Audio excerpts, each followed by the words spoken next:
In our world today, every genocide is a bitter tragedy that must be remembered. But one of the greatest genocides in history, a genocide that continues to have a hidden impact on the modern world, has been forgotten.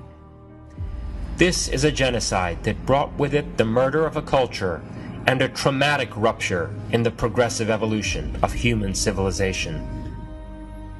The Arab onslaught on Iran was a genocide in every sense of the word. It resulted in 1,400 years of men being heinously executed, children being enslaved, and women being bound into servitude, forced to endure sexual slavery and subjected to the slave trade.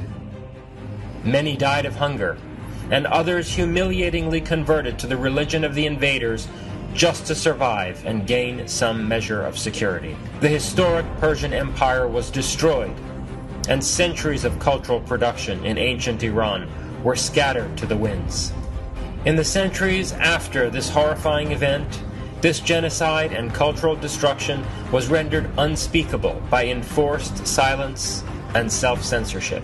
After the rape and plunder of Iran, the Muslims were able to secure the wealth and muster the courage for a conquest of much of the rest of the civilized world. This onslaught was not only a question of mass murder.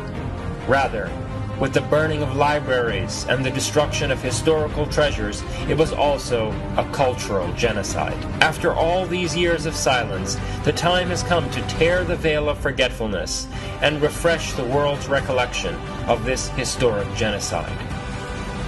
From November 16th to 18th, every year, at every place in the world and in the company of all those whose hearts are full of love for Iran and Iranians, we will gather together to recount and remember this moving story that is more relevant today than ever before.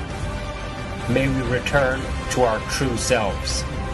Qadisiyah, a memorial for the Muslim cultural genocide of Iran.